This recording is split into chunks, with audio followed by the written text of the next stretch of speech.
Olá, seja bem-vindo, seja bem-vinda à segunda teleaula da disciplina de saúde coletiva. Meu nome é Túlio Moura, eu sou responsável por esta disciplina e hoje eu vou falar de um assunto muito importante que está ligado à epidemiologia. São os métodos epidemiológicos empregados na investigação em saúde.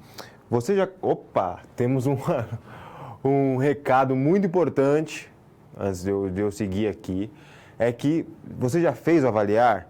Então, você pode ver na tela aí sobre o avaliar. Você tem até o dia 15 de novembro para responder o avaliar. Lembrando que a sua opinião é super importante, até para a gente melhorar, para a universidade melhorar, justamente devido às suas respostas. Então, vai lá na área do aluno, você vai ter este pop-up, clica nele e responda o avaliar. Ele está até desatualizado aí, não é até 7 não, vai até o dia 15 do 11, tá certo? Então vai lá, você tem até o dia 15 para responder o avaliar, beleza? Bom, agora sim, vamos seguir, vamos ao quadro. Você já conhece o nosso sistema de ensino, sabe que os conteúdos desta disciplina, eles apresentam relação também com o livro didático. Então, nessa teleaula, dá uma boa lida, uma boa estudada na unidade 2 de ensino, que tem o mesmo nome desta teleaula. Bom, hoje eu vou falar sobre a epidemiologia, o que é a epidemiologia, porque ela é tão importante para a saúde coletiva.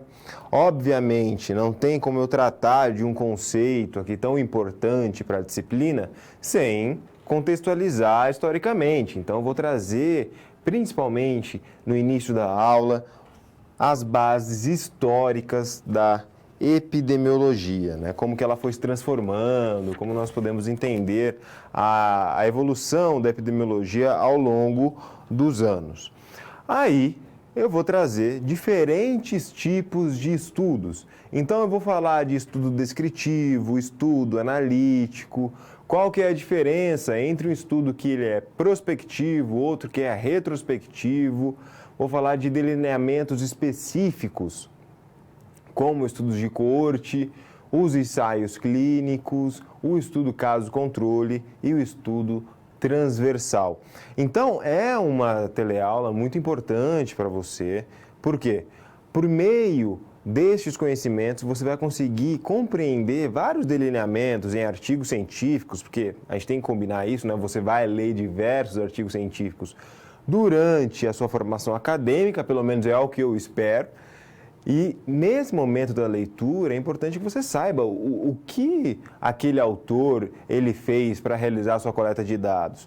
E o entendimento desse tipo de estudo, dos diferentes delineamentos de estudo, ele vai facilitar a sua compreensão no momento da leitura. E também pensando na aplicação. Você vai querer desenvolver pesquisas, você está vendo várias notícias sobre pesquisas, tem saído cada vez mais, de acordo com as doenças que têm aparecido, e como eles realizam essas pesquisas, como que são realizados os métodos, como que a gente controla realmente para verificar se determinado tipo de tratamento ele é bom para a saúde ou não, para o combate a determinada doença. Então, eu vou falar destes conteúdos nesta teleaula.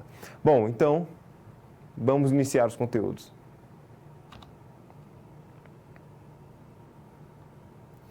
Introdução à epidemiologia. Afinal, o que é, para que serve, o que a epidemiologia faz dentro do campo da saúde coletiva? Você consegue ver no quadro. A epidemiologia, ela estuda o processo saúde e enfermidade na sociedade. Processo saúde-doença, analisando características como a distribuição populacional e os fatores determinantes de risco de doenças e eventos associados à saúde. Veja que aqui na epidemiologia eu não vou tratar apenas dos aspectos biológicos da doença. Então, como ela é transmitida, quem transmite, se é um vírus, se é uma bactéria, enfim, não. Eu também trago informações da população e de alguns outros fatores externos à doença, como, por exemplo, o ambiente. Ela vai compreender o estudo dos determinantes de saúde e enfermidade, a análise das situações de saúde e avaliação de tecnologias e processos de campo da saúde. Ela vai propor medidas de prevenção e controle de enfermidades justamente por meio do seu levantamento de informações. Então, de novo, ela não vai se preocupar apenas em estudar a doença em si, mas os fatores que podem causar essa doença, que não são apenas fatores biológicos. Tá bom? O vírus vai sair andando por aí? Não. Tem outras formas, né? Temos a questão da desigualdade, como que ela pode, sim, ocasionar em mais doenças infecciosas do que doenças crônicas, como por exemplo. Tá certo? Então, a epidemiologia ela é importante por conta disso. Agora, ela passou por várias transformações a respeito do seu conceito e de como a população encarava a epidemiologia ao longo dos anos. A gente vai ver agora as bases históricas. Eu vou começar falando sobre Hipócrates, mais ou menos há 2.500 anos atrás. Então, não foi ontem, né? Faz bastante tempo. E ele enxergava a saúde como resultante da harmonia do homem com o ambiente.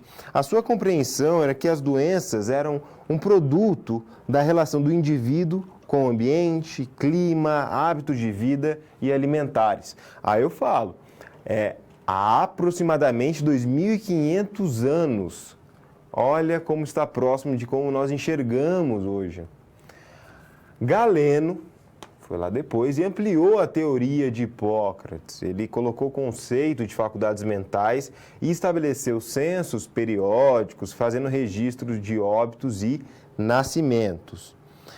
Aí, a gente tem um período um pouco mais complicado para o avanço da ciência e também, né, óbvio, da epidemiologia, que é o início da Idade Média.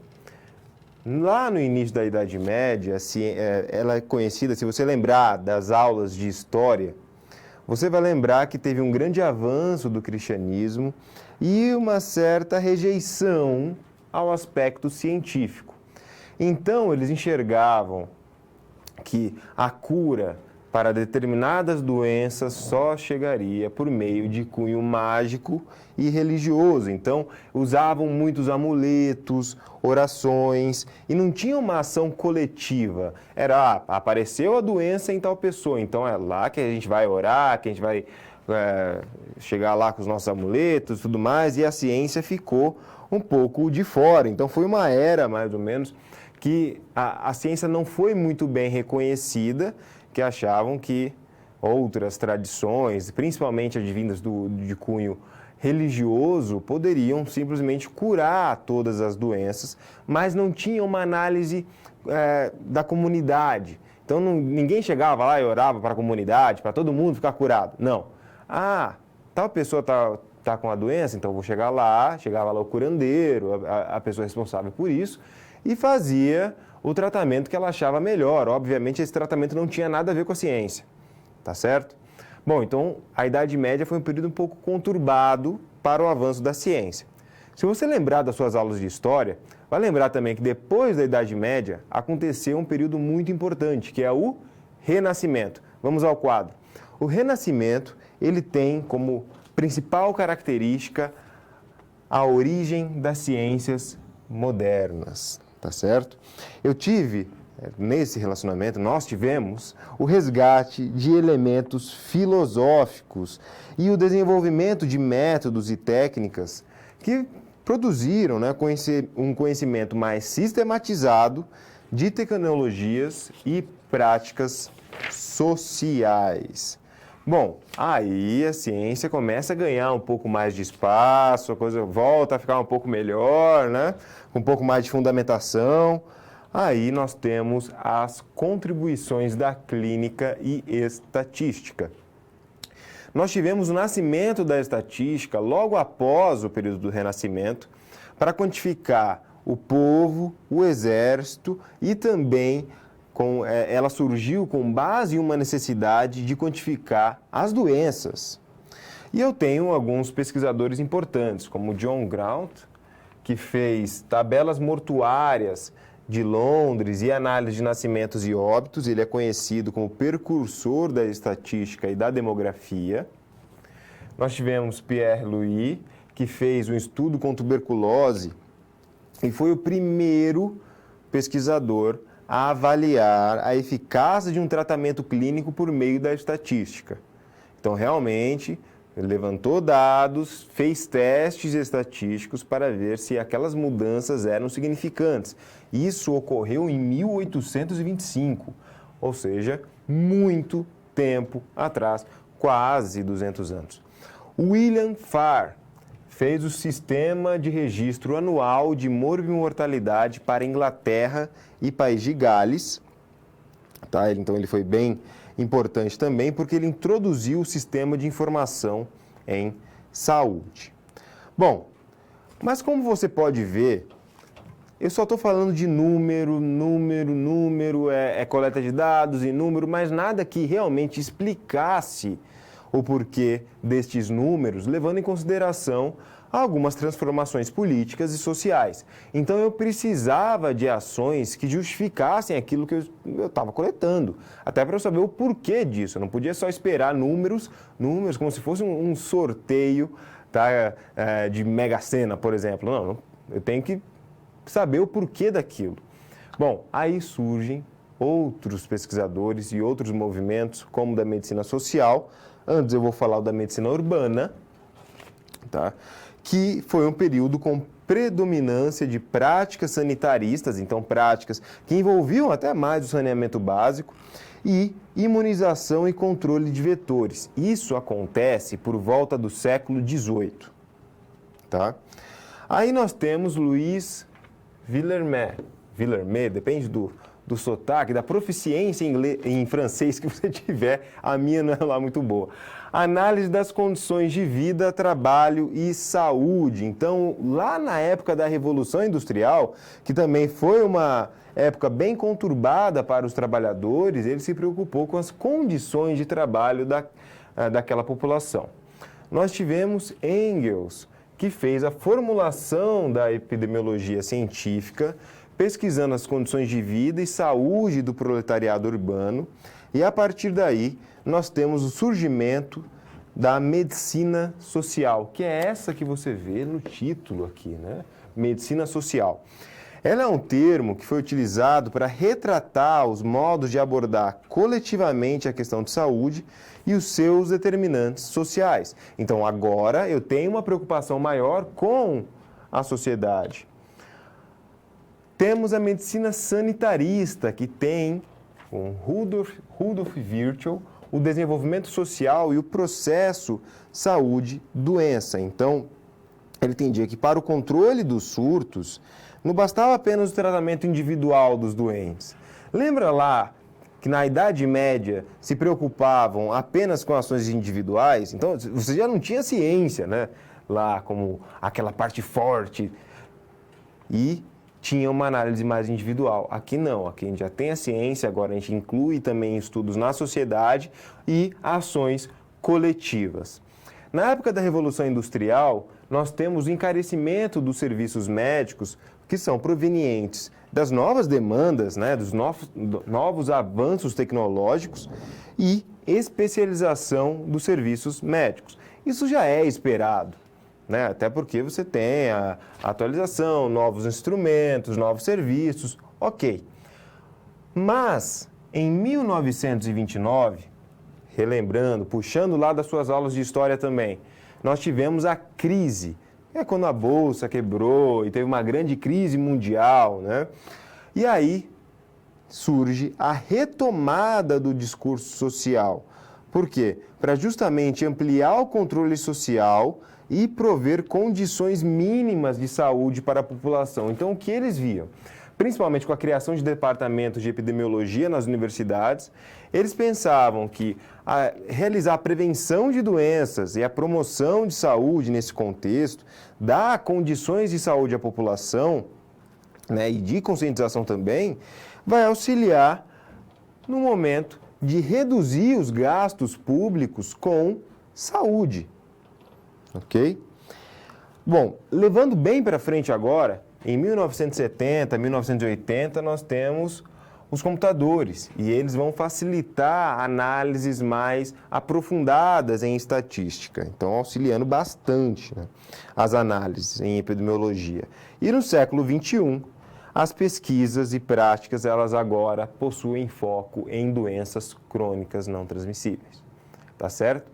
Então dá para ter, em linhas gerais, um conhecimento de como ocorreu o avanço da epidemiologia. Então é cheio de altos e baixos, né? A gente pensar 2.500 anos atrás, nós tínhamos um pensador muito bom, né, que pensou que realmente a doença ela tinha a ver também com a nossa relação com o ambiente, nosso estilo de vida, tudo que é aquele pensamento que Hipócrates teve. A gente cai na Idade Média um tempão depois, que a ciência sofre um pouco, depois ela volta, mas aí só se preocupa com números, a gente precisa de mais do que números, e aí surge a medicina social e assim a gente vai. Então é cheia de altos e baixos. Então neste conteúdo você pode conhecer o que é epidemiologia, saber o que é epidemiologia, saber do que ela se trata e também as suas bases históricas.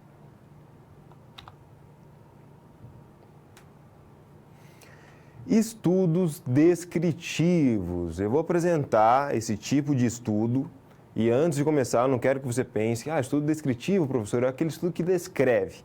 Não, ele faz isso, mas não só isso. Tá? É isso que você vai ver a partir de agora.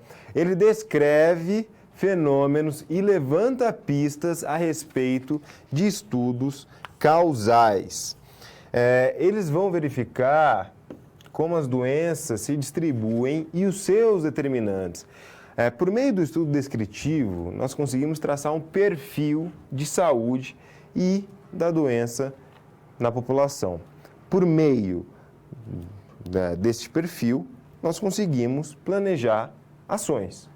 Então, o que eu preciso? Levantar esses dados, descrever a doença ou descrever essa condição de saúde. Por meio destes dados coletados, o que eu faço? Eu planejo as ações. Por meio dos estudos descritivos, eu consigo responder perguntas como onde e quando ocorre determinada doença e em quais regiões determinado tipo de agravo ele é mais frequente. Mas em pesquisa epidemiológica, eu preciso, primeiro, descrever a condição de saúde de uma comunidade a partir desses dados coletados, e o estudo descritivo vai auxiliar nisso, por meio de questionários e inquéritos populacionais específicos.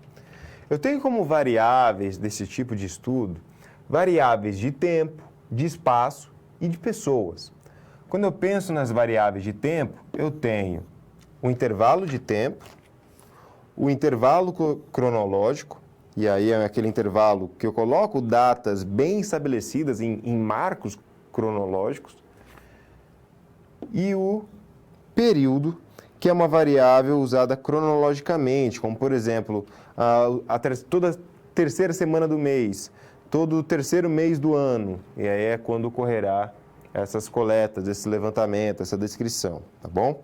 Os estudos descritivos, muita atenção aqui, eles não analisam possíveis associações entre exposições e efeito. Então, eles não fazem esse tipo de análise. Além das variáveis de tempo, eu tenho as variáveis de espaço, onde eu tenho as variáveis geopolíticas, que são estudos que comparam o perfil epidemiológico entre diferentes nações. Então, se eu quisesse pegar aqui o Brasil com a França, o Brasil com a Inglaterra, o Brasil com a Alemanha, os Estados Unidos, enfim. São esses tipos de comparações que são realizadas por meio de variáveis geopolíticas. Eu tenho variáveis político-administrativas, que são variáveis com principalmente estudos com comparações regionais ou municipais. Por meio desse estudo, você vai poder expor diferenças nas condições de saúde. Vamos combinar aqui, pensando no Brasil, que tem muita desigualdade, esse tipo de variável é importante. E, por fim, as variáveis geográficas que estão relacionadas ao lugar, como solo, água, clima, e dentro dessas variáveis, nós temos as variáveis ambientais, que são aquelas que nós temos em estudos que vão associar a maior ocorrência de doenças de acordo com as variáveis ambientais, e as variáveis populacionais, que são aquelas variáveis que compreendem a população como uma coletividade socialmente estruturada, como, por exemplo, a população urbana e a população rural. Bom, além das variáveis relacionadas ao tempo e das variáveis relacionadas ao espaço, eu tenho as variáveis relacionadas às pessoas. E essas variáveis podem ser a idade, o sexo, a ocupação, a escolaridade, que são variáveis que você também vai encontrar em diversos artigos científicos. Tá? O importante é conhecer essas características do estudo descritivo, saber que ele não faz essa análise, né, essa comparação relacionada ao efeito, né, e o seu desfecho, então ele não tem uma relação causal nesse sentido, ele levanta pistas, o que ele vai fazer é levantar hipóteses, né, jogar a bola lá para cima para um outro tipo de estudo chutar essa bola. Então ele não vai verificar as hipóteses, ele vai no máximo levantar as hipóteses justamente para aí um outro tipo de estudo que envolve já algum tipo de experimentação fazer e verificar se aquela hipótese ela é válida ou não, por meio de testes. A descrição ela vai trabalhar bastante com o perfil daquele caso a ser verificado. Então, daquela situação de saúde ou de determinada doença, ela vai trazer aquelas informações básicas, tá certo? Então, imagina como se fosse um documento de determinada doença, um documento de determinada situação de saúde, onde você tem as informações básicas, tá certo? Então, a descrição ela é muito importante por conta disso, o estudo descritivo ele é importante por conta disso. Então, neste conteúdo, você pode compreender o estudo descritivo, o que ele é, o que ele faz e as suas variáveis, né? Variável lá de tempo, de espaço, de pessoas. Obviamente, veja, eu estou considerando aqui o estudo descritivo e as suas variáveis no campo da saúde coletiva. Não vai, não, mas no campo da fisiologia eu tenho outras variáveis. Óbvio que você vai ter outras variáveis. Tá? É outra disciplina, é outra área, né? Então, aqui na saúde coletiva são essas variáveis que são levadas em consideração.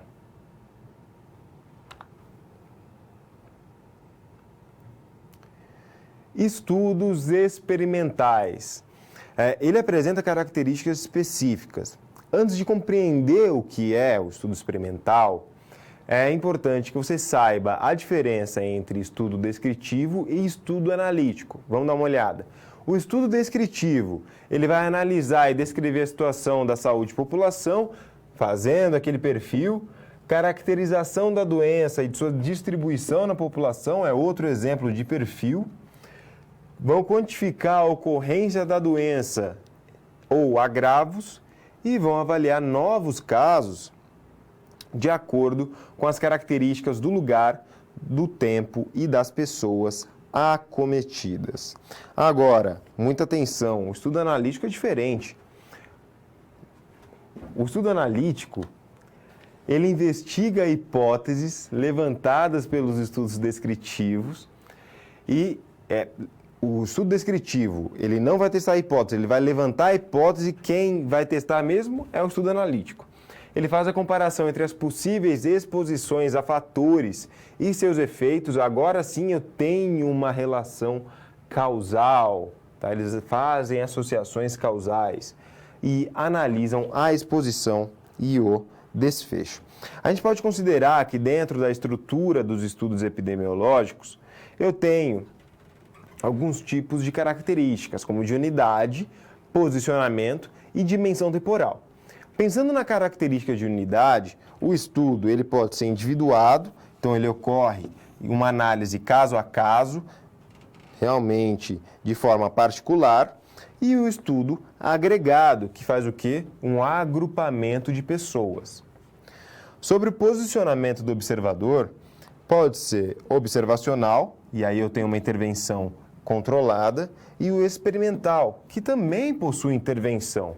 Ora, se os dois possuem intervenção, qual que é a diferença? Que no estudo experimental eu trago um novo elemento. Então pode ser um novo tipo de tratamento, um novo medicamento, tá certo? Então o estudo experimental eu tenho o acréscimo, né? Eu vou adicionar um novo elemento. E a dimensão temporal, eu quero muita atenção aqui, porque não dá para confundir. Estudo transversal, ele analisa, ele faz uma produção de dados em um certo momento. Ele é como se fosse uma fotografia, é só naquele momento.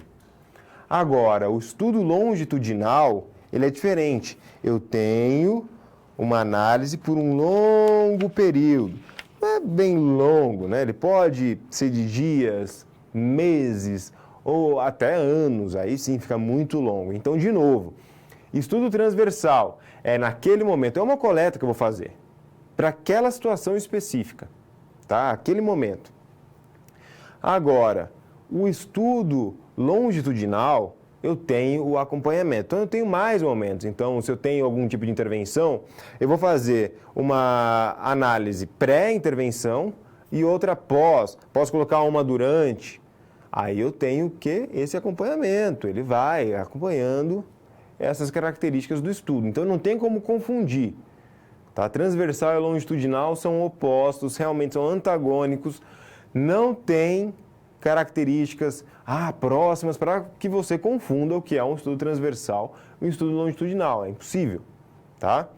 Agora, você pode também dar uma olhada nesse quadro, que aí tem exemplos, né, de como nós podemos realizar essa tipologia dos desenhos de investigação epidemiológica. Pensando na operação, ela pode ser, né, agregado ou individuado. Agregado, junto com a posição do investigador, ela pode ser observacional ou intervenção experimental.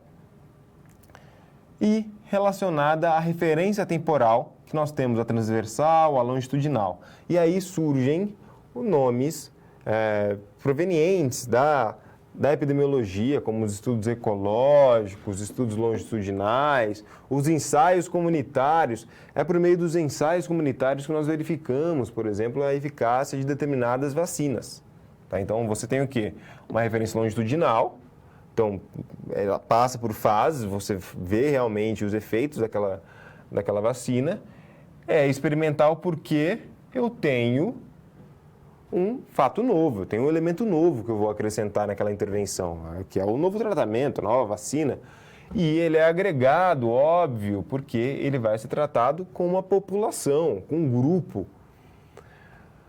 E os demais, aí partindo para análises individuais, como inquéritos, estudos prospectivos, estudos retrospectivos e os próprios ensaios clínicos. Então, neste conteúdo, deu para você compreender, basicamente, as diferenças entre os estudos descritivos e analíticos e a tipologia destes estudos que são experimentais.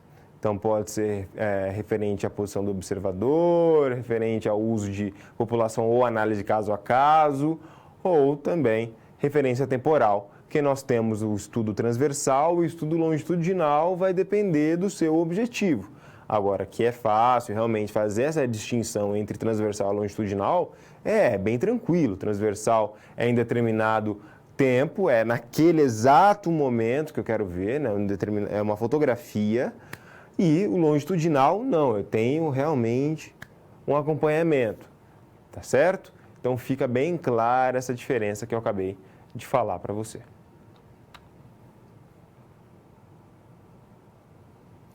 Estudo descritivo, nós temos uma situação problema agora, então quero muita atenção aqui. É fácil a situação problema, até porque o título já ajuda. Você quer realizar um estudo sobre determinada doença. Na definição do delineamento, você levanta algumas perguntas que auxiliarão no tipo de estudo a ser utilizado, como onde, quando e sobre quem ocorre determinada doença. Qual tipo de estudo pode te auxiliar a responder tais perguntas? Então, essas principais características, quando nós pensamos que são características básicas da doença, quem vai fazer?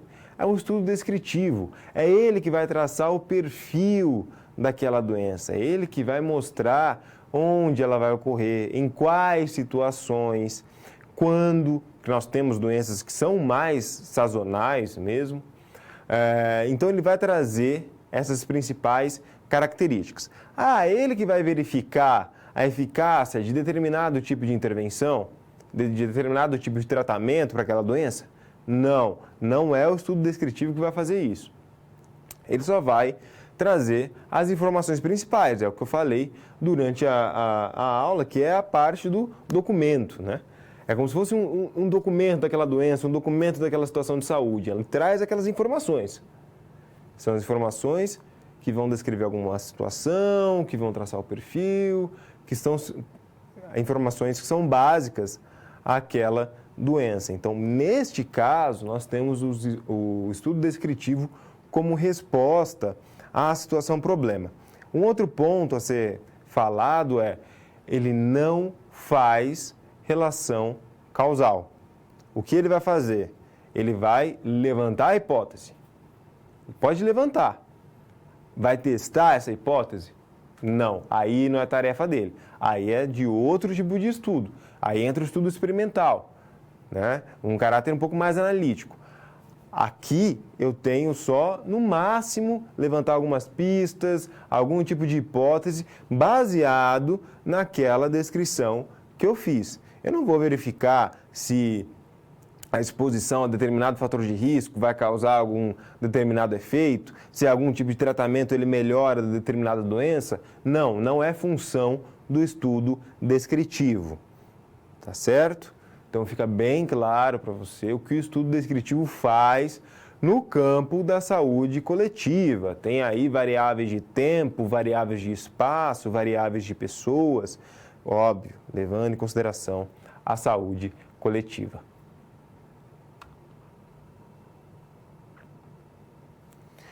Perguntas. Então, eu vou deixar esse momento para que você participe, para que você mande as suas perguntas. Qualquer coisa é só mandar, manda seu comentário.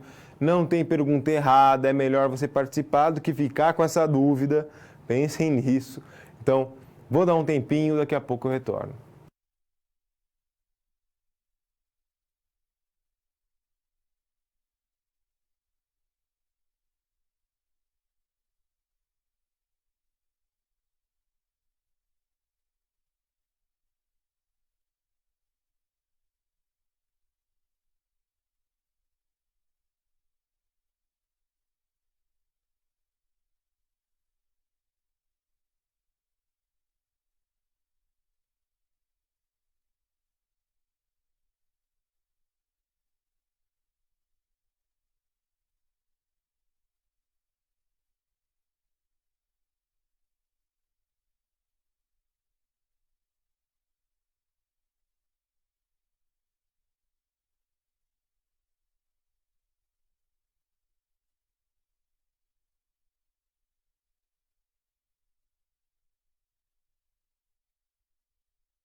Estamos de volta e vamos seguir para os demais conteúdos.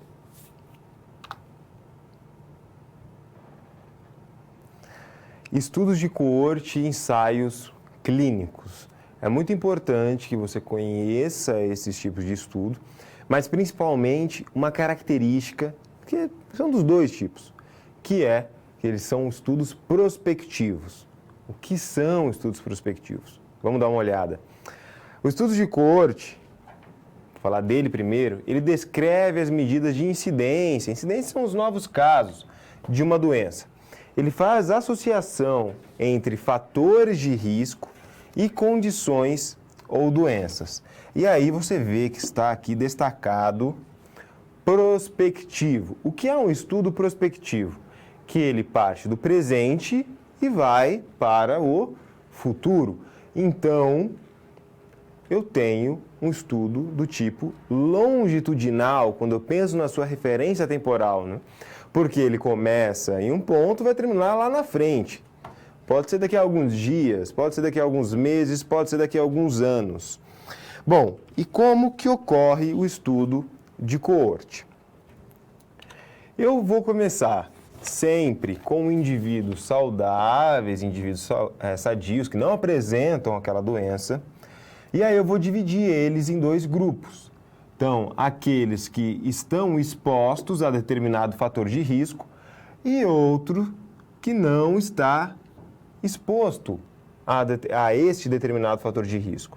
E aí eu começo aqui no presente, vou terminar lá no futuro e lá na frente eu vou identificar quem estava exposto e ficou doente, quem estava exposto e não ficou doente, quem não estava exposto e ficou doente e quem não estava exposto e não ficou doente.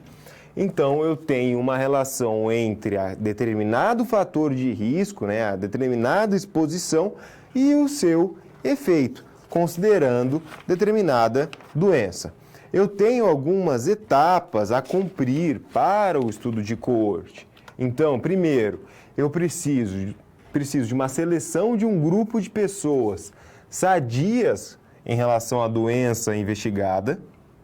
Então, elas não podem apresentar a doença. Aí eu vou identificar os indivíduos que estão expostos e os indivíduos que não estão expostos ao fator de risco. Faço o acompanhamento sistemático. E esse acompanhamento, então, ele é prospectivo. Eu passo daqui do presente, vou lá para frente, lá para o futuro. E, após esse acompanhamento, eu faço o diagnóstico dos doentes e não doentes, considerando o fator de exposição. Óbvio, todo tipo, e aí eu já deixo o recado aqui, que todo tipo de estudo apresenta vantagens e desvantagens. Não existe um tipo de estudo que eu possa falar, é perfeito. Esse estudo é perfeito, ele faz tudo. Não, ele apresenta vantagens e desvantagens, como tudo na vida apresenta, tá certo? Vou passar agora para você as vantagens do estudo de coorte. Ele é uma medida direta de risco, ele está lá realmente para ver se determinado fator de exposição vai acarretar na doença. Ele tem alto poder analítico, ele é fácil de ser analisado, ele acompanha a história natural da doença e vai medir a sua incidência, então os novos casos. Até porque eu estou partindo de indivíduos saudáveis. Então, o que aparecer de doente é novo caso. Ele apresenta limitações, como ele é vulnerável ao abandono dos participantes, porque eu faço esse acompanhamento, mas a pessoa pode simplesmente sumir, né? Então, isso já aconteceu em diversos estudos, se você procurar na literatura científica. A pessoa parou de atender ligação, se mudou e não falou nada, isso acontece. Custo elevado, por que esse custo elevado? Porque eu tenho que realizar testes ao longo do tempo. E duração inadequada para doenças raras. Ah, mas por quê? Justamente porque são raras. Você vai saber quando que vai ocorrer de novo determinada doença? Não, então o estudo de coorte apresenta essa limitação. Um outro estudo prospectivo é um ensaio clínico. O ensaio clínico Veja como ele já parte diferente do estudo de coorte. Ele começa com pacientes que apresentam a doença de interesse. Eles já apresentam a doença. E aí eu vou dividir em dois grupos. Um grupo experimental e um grupo controle. O grupo controle tem aquele tipo de intervenção convencional. E o grupo experimental é onde eu quero descobrir um novo tratamento, um novo medicamento. Então imagina que todo mundo tem gripe. Todos os pacientes apresentam gripe. Aí, os pacientes do grupo controle realizarão os procedimentos que são tratados como convencionais, são considerados convencionais, tá bom? E um outro grupo vai realizar um tratamento com um remédio que falam que é revolucionário, esse é dos bons para gripe, então vamos testar, né? Então, um vai tomar esse novo remédio, o outro vai fazer tratamento tradicional. A partir daí, vou fazer esse acompanhamento, né? Lá no futuro eu vou saber quem melhorou tomando aquele novo remédio, quem não melhorou, quem melhorou realizando aquele tratamento convencional e quem não melhorou fazendo aquele tratamento convencional. As vantagens do ensaio clínico: ele permite controlar erros sistemáticos. E as limitações: tem um alto custo, óbvio, é um prospectivo, eu preciso criar novos dados, né, com testes e tudo mais. Tem uma duração longa, até se você considerar a duração de determinadas doenças. A gripe, às vezes, é rapidinho, né, em comparação a outras doenças que são bem mais longas.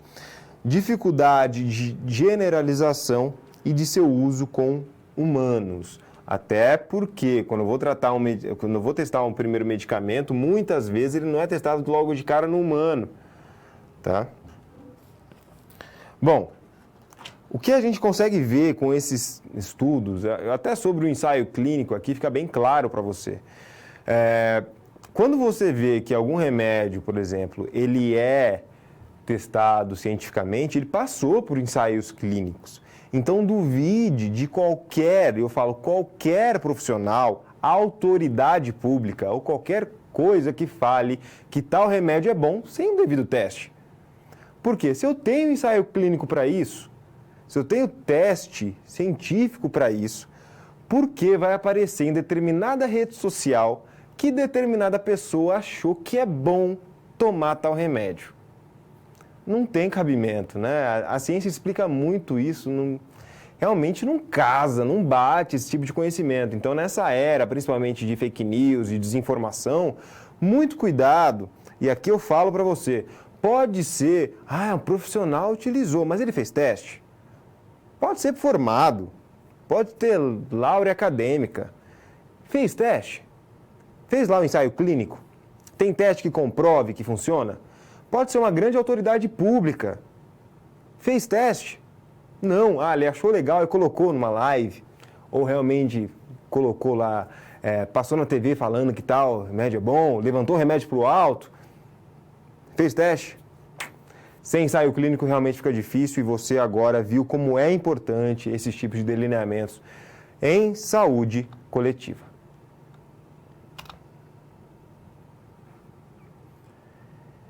Estudo caso controle. Você sabe o que é um estudo prospectivo, então ele vai lá do presente para o futuro. Agora eu vou fazer, vou mostrar para você um estudo que é retrospectivo. Então ele vai de onde? Do presente e vai para informações do passado. Vamos ao quadro. O estudo caso controle ele é retrospectivo. Então, já falei o que é retrospectivo. Eles fazem comparações entre indivíduos em um período de tempo. E aí, o que ele vai fazer? Tá? Ele vai partir de indivíduos que apresentam características semelhantes e, a partir daí, ele vai identificar colocar num grupo indivíduos que ficaram doentes, e indivíduos sadios, que são considerados como controle. E vai verificar a exposição dessas pessoas a fator de risco.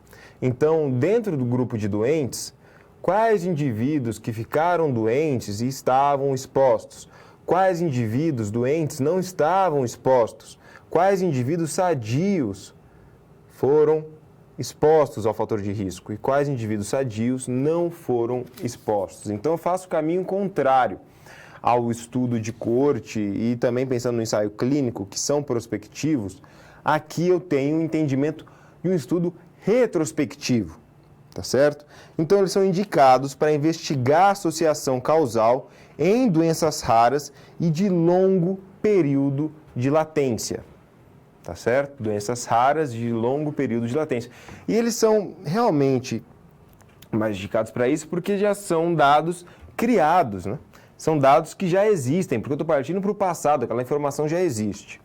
Eu tenho algumas etapas a serem realizadas, como, primeiro, o diagnóstico de indivíduos doentes que vão apresentar características próprias da doença, e aí aquela parte de amostra que apresentam características semelhantes podem ser de uma mesma comunidade, pessoas de uma mesma região, né, de um mesmo estado, país, enfim, que apresentam determinada homogeneidade. Isso eu tenho que garantir entre esses grupos. Aí eu vou separar os indivíduos doentes e os indivíduos não doentes, né? Então ficarão em grupos separados, e eu faço a investigação a partir de fontes de dados primários e secundários, como prontuários, sistemas de informação. Óbvio, apresenta vantagens e desvantagens como todo tipo de estudo. Vantagem: ele é de fácil execução. Sim, isso é muito bom, né? Até porque ele é retrospectivo, aquela informação já está lá. Então não tem que fazer um novo teste. E aí ele entra como baixo custo. Eu só tenho que levantar as informações. O que eu quero saber existe. Eu só preciso ter esses dados. E apresenta uma curta duração. Como limitações, eu tenho a dificuldade de seleção de indivíduos no grupo controle, ou seja, que não apresentam a doença e nem determinados fatores daquela doença. Dificuldade em obter informações completas em fontes de dados, e isso é um problema de comunicação mesmo dentro do nosso sistema de saúde, que muitas vezes temos informações que são desencontradas e aí essa pessoa que vai realizar a pesquisa, ela não pode ter uma quebra nessas informações, senão ela não vai conseguir interpretar. E o viés de memória e seleção, principalmente fazendo entrevistas, se a pessoa acabar se confundindo com um determinado tipo de informação, né? Falar que passou por tratamento ou não, e não passou, falar que desenvolveu algum tipo de sintoma e não desenvolveu. Então, tem esse viés. Por isso que é tão importante explicar os objetivos da pesquisa, familiarizar os entrevistados com aquela entrevista, com as perguntas, com o inquérito, explicar tudo certinho. Então, fica aqui para você a principal diferença do estudo caso-controle com os demais estudos, como estudos de coorte, o ensaio clínico. Primeiro, o estudo caso-controle, ele tem um delineamento que é retrospectivo. Os demais apresentam um delineamento prospectivo. O estudo caso-controle, ele parte de indivíduos que apresentam características semelhantes e aí eu vou separando quem ficou doente, e quem ficou doente, quem não ficou doente, e a partir daí eu vou indo para o passado, levantando informações para verificar se aquelas pessoas que ficaram doentes e pessoas que não ficaram doentes foram expostas a determinado fator de risco. Nos demais, eu vou para o outro caminho. Então, parto do presente, vou para o futuro, posso verificar a eficácia de determinado tipo de tratamento, ou vou verificar a influência de determinada exposição a fator de risco lá na frente. Então, essas são diferenças claras. Mais uma vez, eu recomendo que você pegue, veja artigos científicos, dê uma boa olhada e vai na seção de métodos, que lá na seção de métodos você vai conseguir identificar qual delineamento foi utilizado para aquela coleta de dados. Aí você vai ver É retrospectivo. Ele pegou dados que já existiam, foi voltando, dividiu os grupos, fez as etapas que condizem com o estudo caso controle.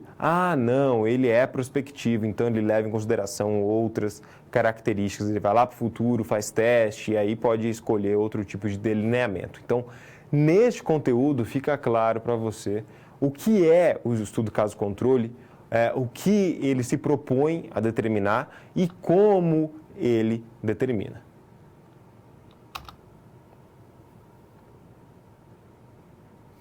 Estudo transversal. E você sabe o que é um delineamento transversal?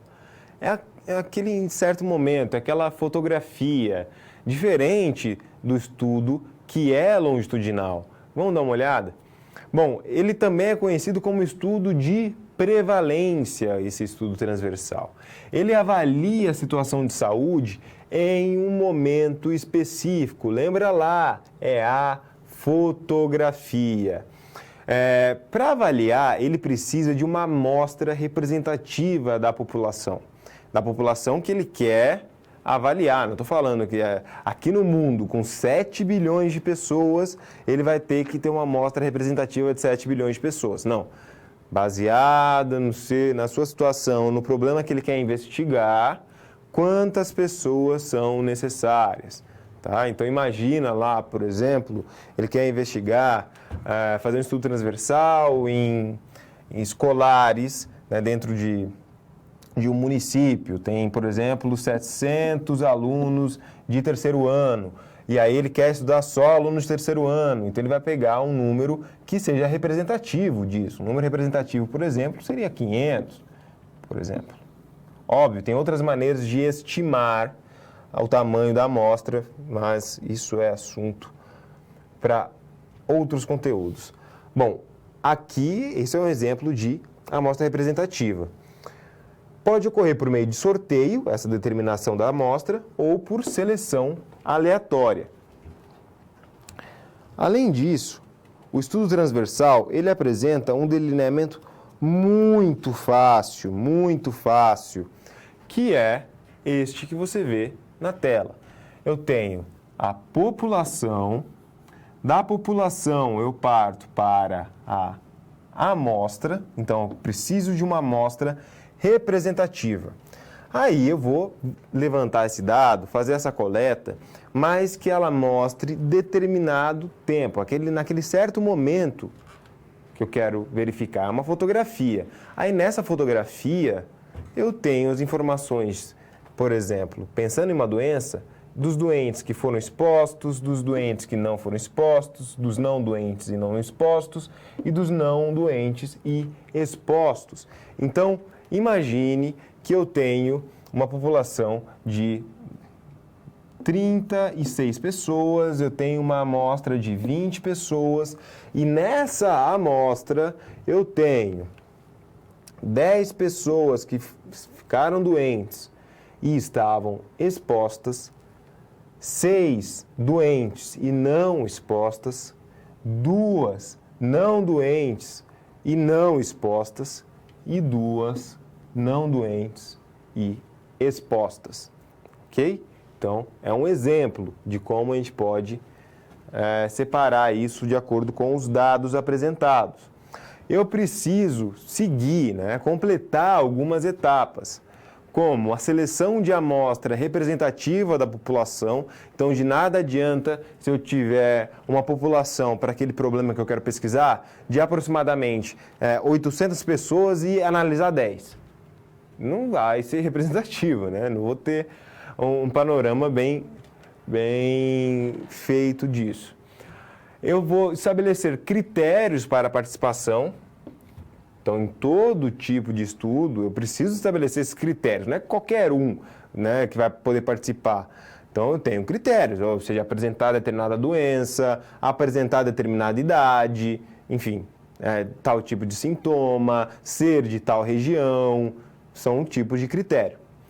Determinar o tipo de dado que será utilizado, qual o tipo de variável que eu vou precisar, elaboração do instrumento de coleta e registro, definição de critérios de classificação e diagnóstico, e, em alguns casos, os estudos em saúde coletiva, principalmente, eles carregam um grande número de pessoas participando. Então, o tamanho amostral, normalmente, ele é muito grande em estudos de saúde coletiva. É diferente quando a gente compara estudos de fisiologia do exercício ou de biomecânica. Tá? Estudos de saúde coletiva são muitas pessoas. É importante que você treine os demais examinadores que vão te auxiliar na pesquisa, porque você não vai conseguir fazer tudo sozinho. Tá? Isso para pesquisas em saúde coletiva e que possuem essa necessidade de se ter uma equipe. Bom, temos vantagens como é um tipo de estudo simples e de baixo custo. Então, você tem aquele teste para aquele determinado momento, não vai fazer nenhum tipo de acompanhamento. Não há esse acompanhamento e permite analisar mais de um fator de risco ao mesmo tempo. Limitações. Não vai permitir uma relação causal, não permite obter um risco absoluto, tem um viés de memória e confusão e um viés de prevalência. Então, pessoas que acabaram curadas ou que infelizmente foram ao óbito também podem prejudicar esse tipo de estudo. Mas fica claro para você como esse estudo ele é importante para a saúde coletiva também. Apresenta muitas diferenças, como já abordado. Tá? Ele já é bem diferente em relação a outros delineamentos. Ele é aquele certo momento, tem aquela fotografia mesmo de determinada situação.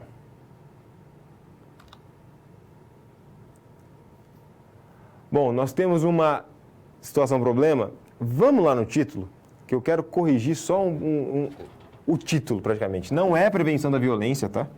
Não é esse título. O título é pesquisa.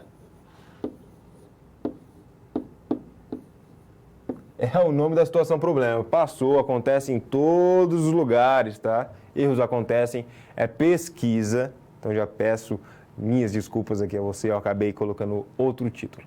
Mas pesquisa.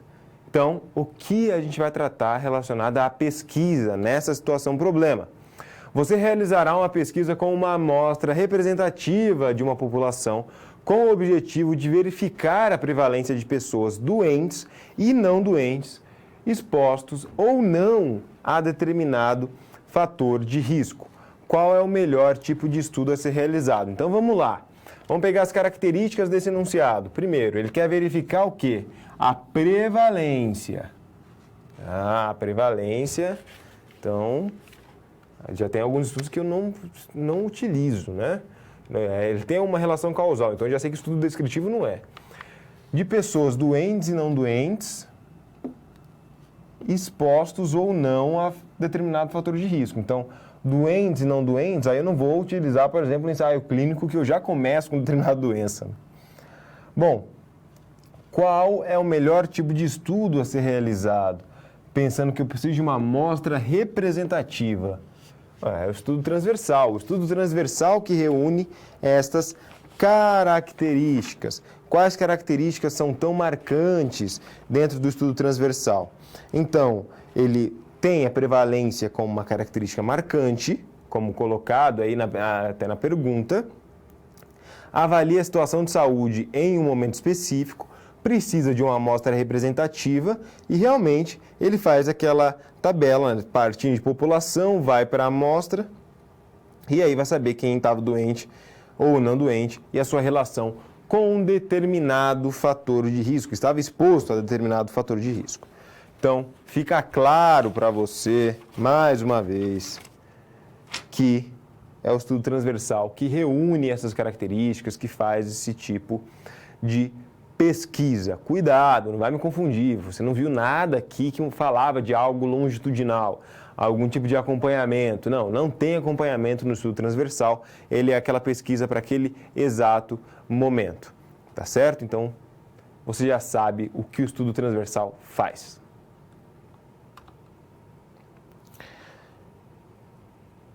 Exercício, tem uma pergunta aqui para que você responda. Então, vou dar um tempinho, vamos ao exercício. Quais as diferenças entre os estudos descritivos e estudos analíticos? Porque este conhecimento ele é importante para a formação do profissional da área da saúde. Eu vou deixar essa pergunta na tela, vou dar um tempinho para que você responda e daqui a pouco eu retorno.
Estamos de volta. Bom, então vamos à pergunta que eu vou respondendo. O estudo descritivo, né, qual a diferença entre o estudo descritivo e o estudo analítico? O estudo descritivo, ele analisa e descreve a situação de saúde na população, enquanto o estudo analítico, ele vai investigar as hipóteses que são levantadas por quem? Pelos estudos descritivos. O estudo descritivo, ele vai levantar essas pistas, levantar essas hipóteses, mas não vai testar. Quem vai testar é quem? O estudo analítico. O estudo descritivo, ele não faz aquela relação causal. Agora, o estudo analítico ele faz a comparação entre as possíveis exposições a fatores e seus efeitos. O estudo descritivo, ele traz mais o perfil daquela doença, né? As principais informações, ele quantifica a ocorrência, por exemplo. Tá? Agora, o estudo analítico, ele se preocupa mais com a exposição e o desfecho. E por que é importante esse tipo de conhecimento para a formação do profissional da área da saúde? Para que ele mesmo possa atuar com pesquisas, possa realmente levantar novas hipóteses, testar novas hipóteses, por meio de novos estudos, sabendo disso, e também para passar a informação correta para a população. Então, independente da formação na área da saúde, o que a gente não pode é passar a informação correta relacionada ao quê? À saúde. Tá? A gente tem que saber que esses estudos existem, que a ciência ela é confiável, que tem vários delineamentos, que existe determinada sistematização, e isso é seguido à risca, com grande controle, justamente para que a gente conheça a doença, conheça possíveis tratamentos, identifique necessidades da população com vistas à saúde e tudo mais. Então, é super importante esse tipo de conhecimento.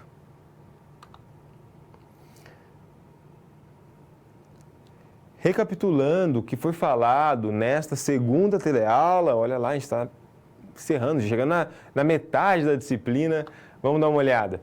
Bom, eu comecei falando sobre epidemiologia, então, falando sobre epidemiologia, eu trouxe o que é a epidemiologia, para que serve, com o que ela se preocupa, e aí foram trazidas informações a respeito das bases históricas da epidemiologia, desde lá de Hipócrates, aproximadamente 2.500 anos atrás, até os dias de hoje. Falei sobre os estudos descritivos e as suas principais funções. Aliás, durante toda a aula isso foi falado praticamente, não só em um conteúdo específico, eu trouxe na situação problema, no exercício, então foi bem desenvolvido. Estudos experimentais e as principais características dos estudos em epidemiologia. Falei de estudos de coorte e ensaio clínico. Então, se eu te perguntar agora qual é a principal característica do estudo de coorte e ensaio clínico referente ao tempo, né, sobre a referência temporal, o que você vai falar? É um estudo que é longitudinal. Mas é longitudinal o quê? Prospectivo. Então, ele sai do presente, vai para o futuro. No estudo de coorte, eu começo o estudo com indivíduos sadios. O ensaio clínico, eu já começo esse estudo com pacientes que apresentam determinada doença. Eu tenho o estudo caso-controle, que é diferente do estudo de coorte, do ensaio clínico, ele é retrospectivo. Então, ele vai lá do presente e volta para o passado para informações que já existem. Eu levanto dados, levanto informações já existentes. E estudos transversais, que fazem aquela análise em determinado tempo, tá? Em certo tempo, uma parte mais específica, como uma fotografia. Tem um delineamento bem simples, de baixo custo, justamente por não apresentar um acompanhamento, essa nova necessidade de se produzir mais testes, de se realizar mais testes. Então, este foi o conteúdo, né, desta segunda teleaula. O que eu peço que você continue seus estudos, continue tentando sempre aplicar tudo que eu trouxe aqui, tá? Pensando, vá lá em uma base de dados, um site de busca, procura um artigo científico, vai na parte de métodos e dá uma lida naquela parte. Você consegue identificar qual tipo de método, qual tipo de delineamento foi utilizado? Então, só assim, né, você vai conseguindo treinar um pouco mais essa parte e não fica no decoreba de sempre. Não fica desesperado, preciso fazer vários desenhos aqui porque eu tenho prova amanhã. Não. Não vai precisar disso, você vai identificar as principais características. Então, eu recomendo que você faça isso e continue fazendo a leitura e análise dos materiais que são disponibilizados para você. Agradeço muito a sua atenção, nos vemos na próxima. Tchau, tchau.